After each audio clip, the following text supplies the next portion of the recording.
Halo, selamat datang di konten saya yang kedua ini. Eh, Bisa dibilang ini video kedua di channel ini. Pada video ini saya ingin memberikan satu penekanan atau penegasan terhadap apa yang sudah saya sampaikan di video sebelumnya. Pada video saya yang sebelumnya, yang satu video sebelum video ini, saya memberikan sebuah respon terhadap seorang apologet Kristen yang mencoba memberikan kritik terhadap Buddhism, terhadap ajaran Buddha, dan kemudian menyerangnya. Dengan maksud yang saya pahami dari apa yang dituliskan dari artikel yang pada video sebelumnya yang saya buat itu, maksud dari penulis itu ingin memberikan satu promosi ajaran yang oleh bersangkutan diyakini kepada umat Buddha secara umum gitu, dengan meruntuhkan dalam tanda kutip dasar-dasar dari keyakinan agama Buddha, kemudian memberikan satu formula baru yaitu agama yang dia yakini.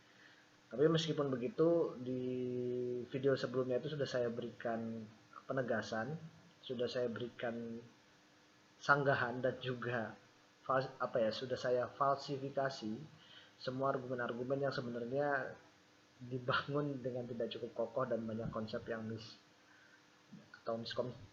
secara umum ya miskonsepsi gitu. Sorry agak belibet. Ya, pada kesempatan ini saya ingin memberikan satu penjelasan penekanan terhadap apa itu Buddhism gitu, karena banyak orang yang ketika mendengar kata Buddhisme atau agama Buddha secara umum di Indonesia itu, mereka akan langsung miskonsepsi, apalagi ketika sudah berkaitan dengan patung Buddha gitu.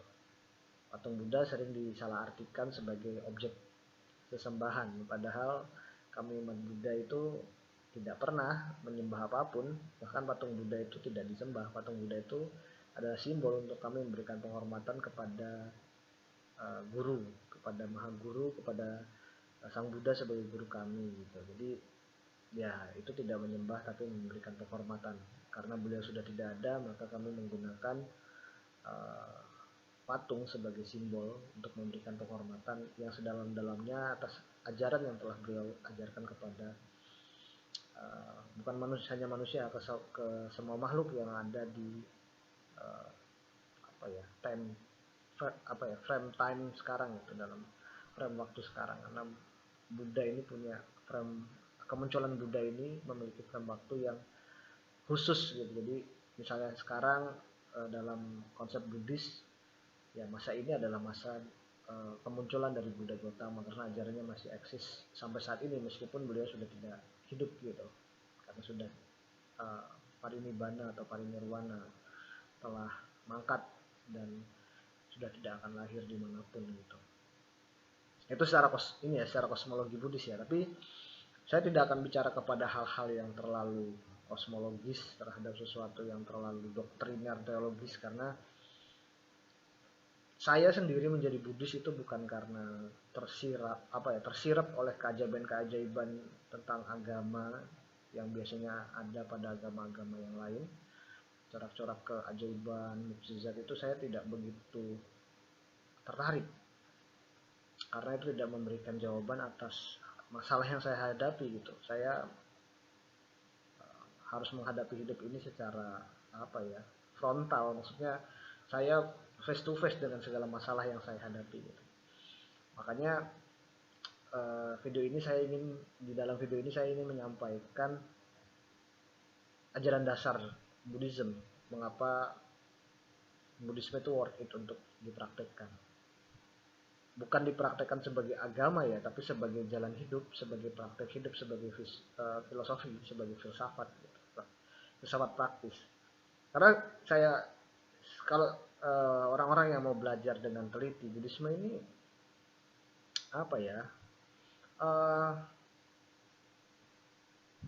tidak mengharuskan seseorang ini beragama Buddha dalam tanda kutip. Jadi siapapun yang menginginkan kebijaksanaan dalam Buddhism ini atau dalam agama Buddha, siapapun boleh menggunakannya gitu, tanpa harus bertentangan dengan keyakinan keagamaannya gitu, harus menantangkan itu dengan keyakinan keagamaannya. Jika memang keyakinan keagamaan eh, yang diyakini itu lebih kuat eh, di dalam dirinya untuk diyakini, maka hal-hal yang mungkin saja bertentangan dengan doktrin dasar Buddhism yang di Buddhism ini dibuang aja, nggak masalah. Itu yang menarik dari Buddhism. Tapi sebelum sampai kepada itu, yang perlu dipahami sebenarnya Buddhisme itu apa sih sebenarnya, kan? Yang kita sering tanyakan, Buddhisme itu agama apa sih sebenarnya? Nyembah apa sih sebenarnya? Tuhannya tuh siapa sih sebenarnya? Ajarannya apa sih sebenarnya? Kan itu yang sering sekali kita apa namanya ya, kita pertanyakan gitu. Ya kalau kita lihat secara doktrin dasarnya sebenarnya, kalau mau belajar, sebenarnya Buddha itu mengajarkan hanya satu hal, yaitu tentang penderitaan. Makanya dalam khotbah pertama Buddha ketika tercerahkan di apa di awal beliau mengajar, itu ajaran pertamanya adalah duka. Dan ini adalah hampir dari hampir semua ajarannya itu akan bermuara kepada tentang penderitaan ini. Meskipun bicara soal penderitaan, uh, Buddha ini sebenarnya nggak mengajak orang untuk larut dalam penderitaan. Justru ajaran beliau tentang penderitaan ini untuk membuat orang itu memiliki harapan untuk lepas dari penderitaan. Ini ya, segala penderitaan yang dihadapi gitu. Ya, ketika kita bicara soal penderitaan, akan sangat mudah. Oh iya, penderitaan itu ya penderitaan gitu. Padahal kalau kita mau lebih tenang, kita mau lebih apa ya, lebih detail memperhatikan apa yang dimaksud sebagai penderitaan, itu sebenarnya sangat kompleks. Nah, di dalam tadi yang saya notice di dalam Dhammacakkappavattana Sutta, dalam khotbah pertama itu Buddha mengajarkan 4 kebenaran mulia. Ini umum banget sebenarnya dalam belajar agama Buddha. Doktrin dasar dari semua ajaran Buddhisme di aliran apapun pasti tidak akan menafikan bahwa Buddha mengajarkan tentang penderitaan ini. 4 kebenaran mulia ini yang terkait dengan penderitaan itu, yang pertama adalah tentang kebenaran tentang adanya duka. Buddha menunjukkan bahwa mau kita bilang kita bahagia, penderitaan itu selalu menyertai itu gitu. Ya kalau kita mau bicara soal oh aku bahagia, biasanya bahagia yang kita apa ya, kita definisikan sebagai kebahagiaan itu kan biasanya terkait dengan satu objek. Misalnya saya misalnya bahagia ketika saya mendapatkan sesuatu yang saya suka, misalnya saya mendapatkan makanan yang saya suka, saya mendapatkan kasih sayang dari orang yang saya cintai, terus saya mendapatkan jabatan yang saya inginkan atau pekerjaan yang sudah saya dambakan. Biasanya saya akan mengasosiasikan itu dengan kebahagiaan yang menyenangkan. Padahal itu tidak benar-benar kebahagiaan yang sejati. Misalnya saya contohkan, ketika saya makan sesuatu yang saya sukai, saya akan memiliki candu terhadap hal yang saya sukai itu. Jadi satu saat ketika saya mencari hal yang sama dan saya nggak dapatkan itu, maka kesedihan muncul di dalam diri saya. Makanya kebahagiaan yang kita anggap bahagia itu selalu memancing penderitaan untuk muncul selanjutnya. Misalnya kalau itu terkait dengan pasangan, oke, saya mendapatkan kasih sayang dari orang yang saya cintai, tapi ketika satu saat saya berpisah dengan dia, penderitaan muncul. Atau ternyata orang yang saya cintai tidak sebaik yang saya bayangkan, ternyata dia punya keburukan yang saya nggak bisa toleransi, maka penderitaan muncul di situ. Atau ketika jabatan yang kita anggap sebagai jabatan yang wah ini sangat indah, ini sangat saya inginkan, ini sangat wah saya merasa berjaya dengan semua jabatan yang saya miliki, tapi ketika saya menjalani itu misalnya, ternyata tanggung jawabnya itu lebih melelahkan daripada saya ketika saya tidak menjabat itu gitu, saya tidak menjabat jabatan itu gitu. itu juga penderitaan. Hal-hal yang tidak memuaskan secara penuh ini itu adalah penderitaan gitu menurut Sang Buddha. Nah, di kebenaran kedua, tadi kan kebenaran pertama itu tentang adanya duka, fakta bahwa kita menderita. Nah, yang kebenaran keduanya adalah Buddha menjelaskan tentang sumber dari penderitaan. Sumber dari penderitaan itu sebenarnya bukan fenomenanya sebenarnya. Tadi yang saya contohkan itu sebenarnya bukan fenomenanya yang membuat kita menderita, tapi respon kita terhadap fenomena itu gitu. Ketika saya menyukai sesuatu, maka saya akan melekati itu.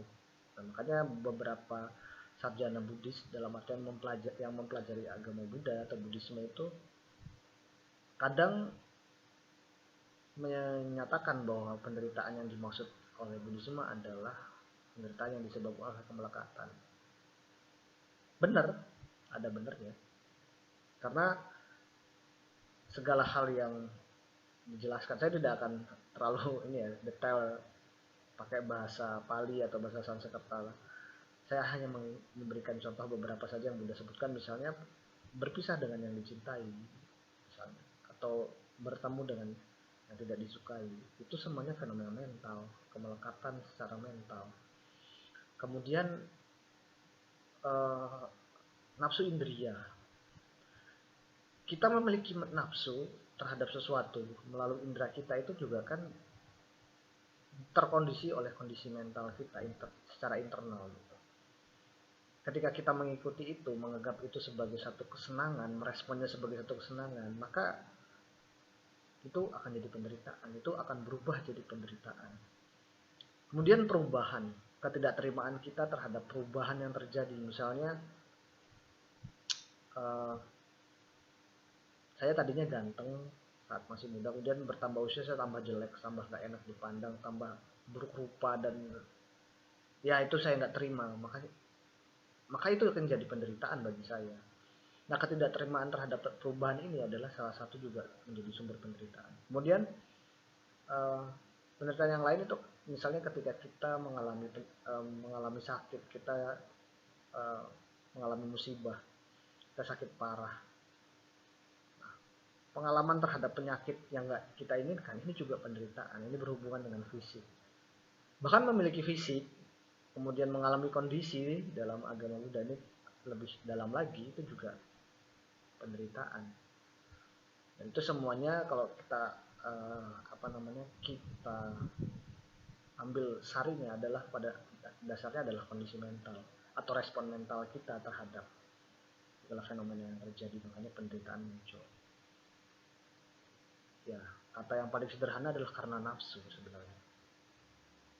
Kemudian tentang kebenaran ketiga, kebenaran selanjutnya setelah 1, 2 dan kemudian ini yang ketiga adalah tentang lenyapnya duka. Sebenarnya lenyapnya duka, Buddha menjelaskan bahwa ternyata semua penderitaan yang ada dan muncul ada sebabnya, ini ada juga cara untuk melepaskan penderitaan kita, yaitu dengan melepas segala nafsu dan memiliki pandangan benar terhadap segala fenomena gitu. Jadi kita merapikan mental kita untuk melihat bagaimana perubahan itu terjadi gitu. Nah, itu menjadi jalan keluar dari penderitaan yang kita alami gitu. Sebenarnya kalau dilihat tadi ya tentang yang kebenaran kedua itu, kalau kita mau lebih kalau kita kembali ke kitab suci, dalam literatur ya, bukan kitab suci, literatur Buddhis lah ya, yang menjadi sumbernya itu sebenarnya ada 3. Kalau kita tadi sederhanakan sebagai nafsu, itu ada 3 nafsu, yaitu nafsu terhadap nafsu indria, nafsu terhadap segala panca indera yang kita miliki, seperti mata melihat, mencium, hidung mencium, lidah merasakan, tubuh mendapatkan sensasi dari sentuhan dan lain sebagainya. Itu kesenangan yang nantinya juga jadi penderitaan. Terus terkait dengan tadi keinginan untuk menjadi ini, mendapatkan ini, itu adalah keinginan untuk menjadi. Keinginan untuk menjadi ini adalah juga penderitaan.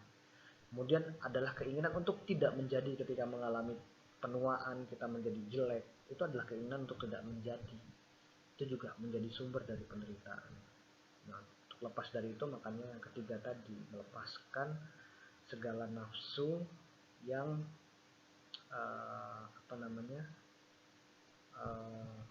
nafsu yang ada di dalam diri kita, dengan memiliki pandangan yang benar, dengan memiliki respon yang benar terhadap semua fenomena itu, maka penderitaan bisa dilalui dan kita bisa lepas. Secara sederhana seperti itu.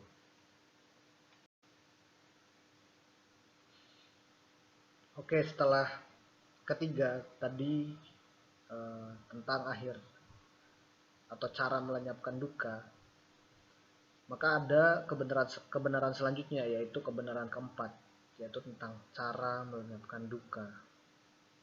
Jadi setelah memberikan sebuah guidance, bukan guidance, setelah memberikan sebuah berita bahwa pada dasarnya kita mengalami penderitaan, kemudian juga tadi tentang sumbernya apa, dan ternyata juga ada ada fakta bahwa duka ini memiliki akhir. Buddha memberikan informasi itu, kemudian juga beliau ini memberikan semacam guidance atau semacam petunjuk cara untuk melenyapkan penderitaan secara keseluruhan. Nah, tentang cara ini Buddha menyebutnya di dalam Dhammacakkappavattana Sutta sebagai jalan mulia berunsur 8. Ini kalau teman-teman pernah ke wihara atau pernah ke komunitas Buddhis itu biasanya akan melihat ada roda dengan 8 jari ruas atau jari-jari yang menjadi penyangga dari lingkaran dari roda itu. Nah, 8 dari ruas itu atau 8 jari-jari itu adalah lambang dari 8 jalan. Nah, 8 jalan itu Buddha menjelaskan yang pertama itu adalah dengan memiliki pandangan yang benar. Cara pertama untuk lepas dari penderitaan itu adalah dengan memiliki pandangan yang benar, atau dalam bahasa Pali disebut sebagai samadhiti. Kenapa memiliki pandangan benar ini menjadi dasar yang paling awal? Alasannya adalah karena dengan memiliki pandangan benar, maka segala hal yang akan keluar dari diri kita, entah itu ucapan dan perbuatan, itu akan didasarkan pada pandangan yang benar tadi itu. Didasarkan pada perspektif atau landasan berpikir yang benar dan juga bermoral. Kenapa? Karena Buddhisme ini mendasarkan secara epistemologis, mendasarkan kebenarannya itu pada landasan moral. Jadi tanpa ada moralitas, maka tidak ada kebenaran gitu. Sedangkan dalam pandangan, misalnya kita ambil dalam tradisi pemikiran yang lain, misalnya dalam filsafat barat, kebenaran dan juga kebaikan secara moral itu dua hal yang berbeda. Baik benar secara epistemologis itu belum tentu baik secara etis gitu. Ataupun sebaliknya, baik secara etis belum tentu benar secara epistemik gitu, secara epistemologis. Nah, itu perbedaan dari cara berpikir dalam tradisi pemikiran barat dan juga dalam tradisi pemikiran timur, khususnya dalam Buddhisme. Jadi apa yang disebut oleh Buddha sebagai pandangan benar itu adalah harus sesuai dengan moralitas dan juga sebab akibat, karena Buddhisme memiliki konsep tentang karma. Tapi saya tidak akan bicara soal karma terlalu detail, tapi di dalam karma itu dijelaskan bahwa jika kamu menginginkan sebab yang baik, maka kamu harus melakukan hal yang baik. Hal baik yang menjadi dasar dalam Buddhisme itu adalah hal yang didasarkan pada tidak menyakiti siapapun, tidak menyakiti diri sendiri, tidak menyakiti makhluk lain.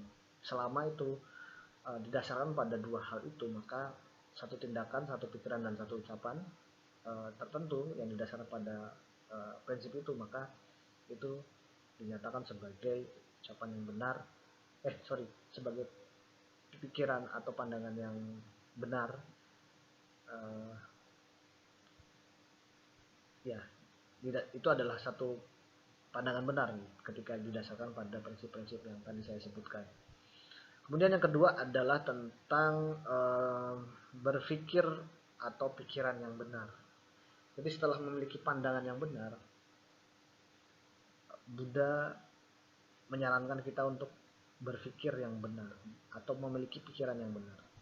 Kenapa pikiran ini menjadi yang kedua? Karena setelah memiliki pandangan, kita harus mewarnai pikiran-pikiran kita dengan pikiran-pikiran baik, pikiran-pikiran yang didasarkan untuk tidak menyakiti siapapun, tidak menyakiti diri sendiri. Kemudian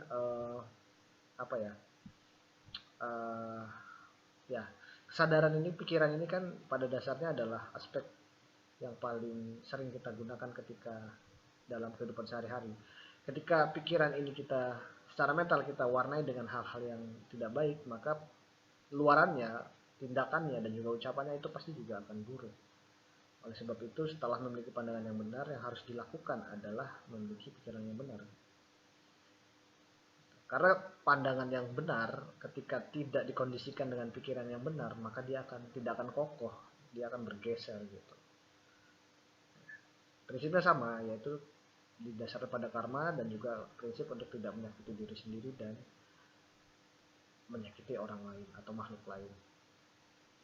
Kemudian yang selanjutnya adalah tentang yang ketiga adalah ucapan benar. Ucapan benar ini setelah kita memiliki pandangan yang benar, pikiran yang benar, seharusnya kita memiliki ucapan yang merepresentasikan pandangan dan pikiran kita, yaitu yang berkorelasi dengan ucapan yang kita lakukan gitu, tindakan verbal gitu. Tindakan verbal atau ucapan kita ini harus sesuai dengan prinsip-prinsip tadi juga tentang tidak menyakiti siapapun, tidak menyakiti diri sendiri. Setelah memiliki ucapan yang benar, kita melatih selanjutnya berperilaku yang benar. Sudah memiliki pandangan benar, berpikir dengan benar, berucap dengan benar, maka yang harus dikembangkan kemudian adalah bertindak dengan benar. Bertindak yang tidak menyakiti siapapun, tidak menyakiti diri sendiri. Nah, setelah memiliki tindakan yang benar adalah memiliki semacam mata pencaharian atau penghidupan yang benar. Mata pencaharian ini berkaitan dengan bagaimana cara kita mempertahankan hidup kita. Yang didasarkan dalam Buddhisme itu yaitu dengan tidak menyakiti diri sendiri dan juga tidak menyakiti makhluk lain. Contohnya, mata pencaharian yang benar itu tidak melakukan pembunuhan untuk bertahan hidup, misalnya tidak memotong makhluk lain, tidak menggunakan makhluk lain untuk bertahan hidup, dalam artian dengan sengaja membunuh. Dalam pandangan Buddhis itu sebaiknya dihindari karena pembunuhan ini punya konsekuensi karmik, punya konsekuensi sebab akibat terhadap eksistensi pribadi gitu. Kemudian tidak menyakiti diri sendiri itu tidak mengorbankan kebahagiaan diri sendiri. Misalnya, mohon maaf, saya tidak bermaksud merendahkan para pekerja, misalnya pekerja seks gitu ya. Itu kan sebenarnya itu kan menyakiti diri sendiri. Nah, bermata pencaharian seperti itu sebaiknya dihindari karena itu tidak benar dan tidak tidak sesuai dengan moralitas yang baik, dalam artian tidak ya, karena melakukan pekerjaan seperti itu kan menyakiti diri sendiri. Jadi yang dimaksud sebagai mata pencaharian benar dalam Buddhisme itu adalah tidak menyakiti makhluk lain dan tidak menyakiti diri sendiri. Kemudian daya upaya benar ini ketika sudah memiliki pekerjaan ataupun bermata pencaharian yang baik, dalam prosesnya kita juga harus melakukan sesuatu itu dengan baik. Misalnya kita sudah dapat pekerjaan yang baik, menjadi public servant gitu, atau menjadi pedagang yang baik, maka dalam berdagang itu Kita harus punya daya upaya yang benar dalam berdagang, tidak korupsi, tidak mengurangi takaran dan lain sebagainya. Contoh dari berdaya upaya benar dalam Buddhism, dalam jalan berunsur 8 tadi, jalan mulia berunsur 8. Itu yang keenam. Kemudian yang ketujuh adalah memiliki perhatian yang benar. Perhatian di sini dimaksud, perhatian itu apa tuh namanya? Kita melatih diri itu untuk melatih segala hal yang kita lakukan, baik itu tadi berpikir, berpandangan, bermata pencaharian, berdaya upaya, kemudian berucap, semuanya itu harus berdasarkan pada perhatian. Kita memperhatikan hal-hal itu agar tetap menjadi baik dan tidak keluar dari hal-hal yang baik itu, ketika agar nantinya tidak punya konsekuensi atau apa ya, kondisi yang menyebabkan kita tidak melakukan sesuatu itu dengan benar lagi gitu. Nah, itu yang disebut sebagai perhatian benar. Jadi memperhatikan semua tindakan dan lain sebagainya tadi yang ada di dalam kebenaran pertama sampai kebenaran keenam itu diperhatikan lagi agar tidak lalai lagi gitu, agar tidak berkurang kualitas baiknya gitu. Ini kalau kalau mau di apa ya, kita perhatikan lagi, sebenarnya sangat disiplin sekali. Ya, saya tidak bermaksud untuk mengagung-agungkan ajaran Buddha, tapi menurut saya ya apa ya, jalan mulia berunsur 8 ini sederhana, bisa dipraktekkan dalam kehidupan sehari-hari, tapi apa ya, dituntut untuk apa ya, untuk konsisten untuk melakukan itu. Kemudian terakhir adalah memiliki konsentrasi atau samadhi yang benar. Samadhi itu mengembangkan batin dengan meditasi. Makanya praktek yang tidak boleh lepas dari praktek Buddhis. Jadi setelah semua hal dari kebenaran pertama, dari mulai pandangan benar sampai memiliki perhatian yang benar, itu sudah dilakukan dengan baik. Yang selanjutnya adalah membawa ke tujuh praktek tadi itu ke dalam meditasi, direnungkan, di apa ya, diurai sehingga mendapatkan apa ya, sebuah transendensi diri yang kemudian nanti akan apa ya, secara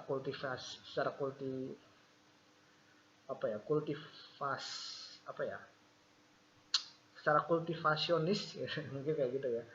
Seseorang itu naik kesadarannya dan bisa mencapai kesadaran yang lebih tinggi lagi dari kesadaran yang ordinary, yang kalau bahasa filsafat apa ya, imanen gitu.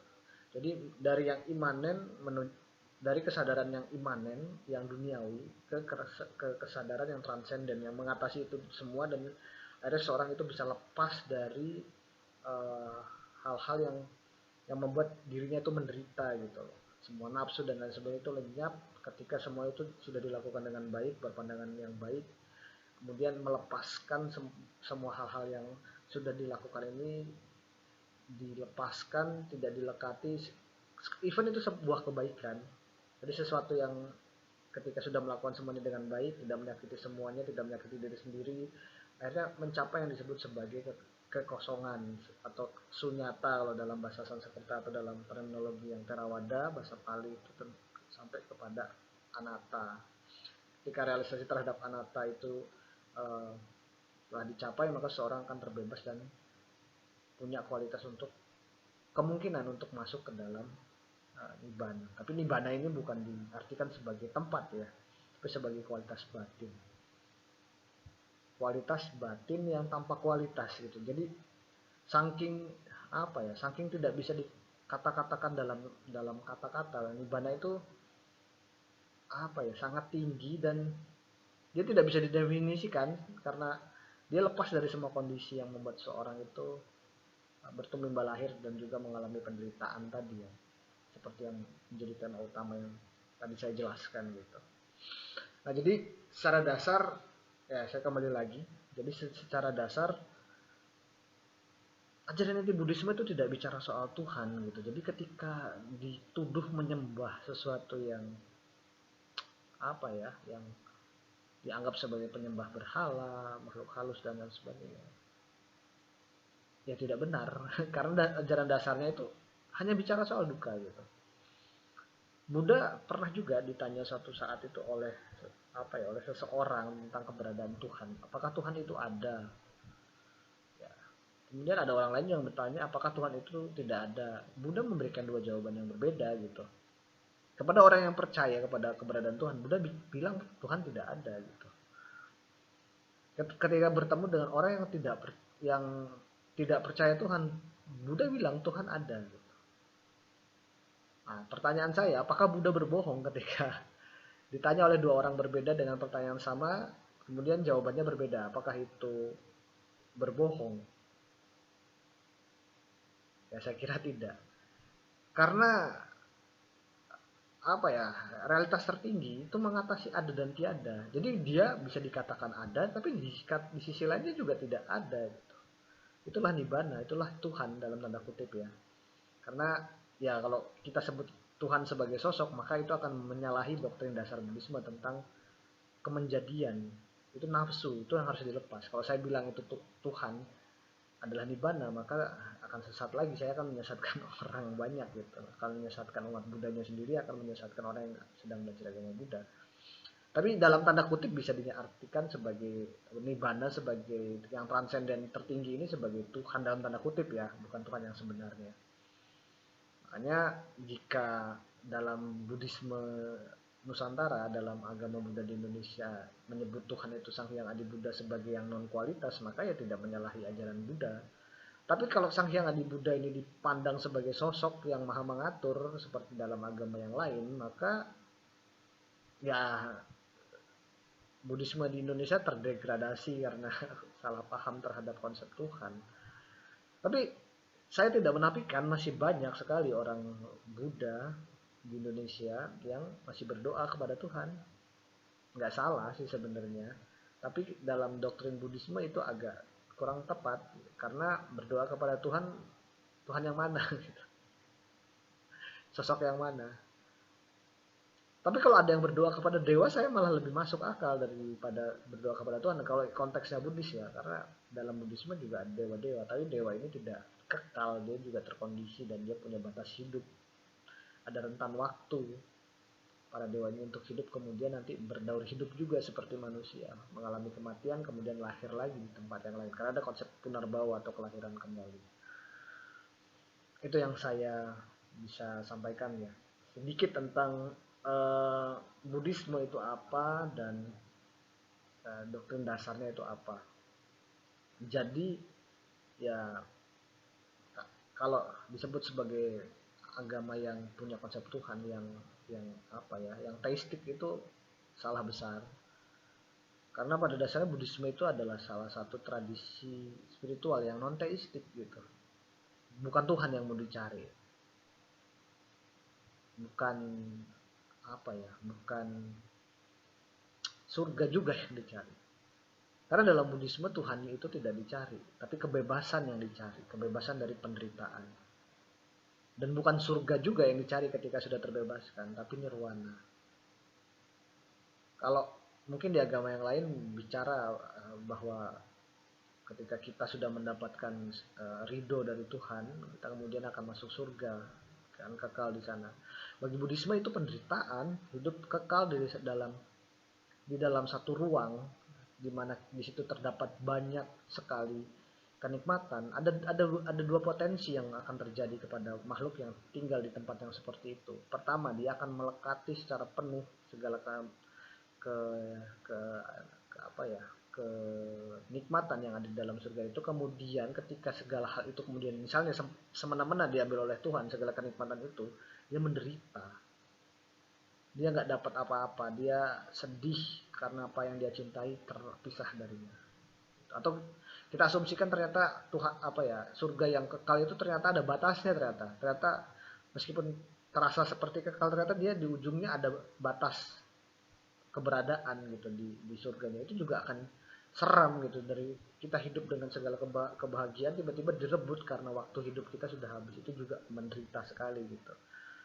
Atau kemungkinan kedua, makhluk yang hidup di dalam apa ya, ruang atau tempat atau dimensi yang penuh kebahagiaan seperti itu, penderitaan yang mungkin muncul adalah kebosanan. Karena seperti kita misalnya haus minum air, satu teguk kita segar, dua teguk masih oke lah, tiga teguk itu kesegarannya benar-benar udah berkurang sekali gitu. Dan sama ketika kita mendapatkan kebahagiaan yang terus menerus, terus satu dua tiga sampai akhirnya kesenangan itu sudah tidak jadi kesenangan lagi, dan itu sangat membosankan gitu. Itu serem bagi makhluk itu sendiri, dan Buddhisme tidak menginginkan satu eternalitas di tempat yang seperti itu. Oleh sebab itu yang dicari adalah ketidak berkondisian atau ketidak terkondisian gitu. Yang tidak lain adalah nibbana atau nirwana gitu. Jadi inilah yang membuat saya itu terpukau. Jadi ketika agama-agama lain itu berlomba-lomba ingin mencapai surga, mencari kenikmatan di surga, tidur dengan banyak bidadari dan lain sebagainya, itu saya bukan bermaksud untuk merendahkan agama yang lain ya. Bagi saya itu tidak menjadi menarik gitu. Karena hal itu bisa dilakukan di dunia ini gitu, di kehidupan ini gitu. Kalau mau ya, mendapatkan kesenangan seksual kan bisa dengan pasangan di kehidupan ini. Masa kita mau hidup di kehidupan yang lebih suci lagi, kita mau menikmati hal-hal yang bersifat seksual seperti itu, yang menurut saya itu rendah. Jadi itu yang membuat saya akhirnya terpukau dengan ajaran Buddha. Meskipun ya saya juga dalam praktik masih sangat kurang gitu, masih sangat terombang-ambing juga, masih suka hal-hal yang bersifat sensual juga. Tapi setidaknya saya punya harapan suatu saat bisa mencapai satu kondisi yang lepas dari segala penderitaan yang saya buat sendiri dengan persepsi dan juga nafsu-nafsu indrawi saya gitu. Mungkin itu yang bisa saya sampaikan di video kedua ini. Semoga bisa memberikan jawaban atau gambaran sekilas tentang apa itu Buddhisme. Sekian dari saya, terima kasih. Selamat beristirahat, karena ini kalau saat saya buat ini videonya sudah malam.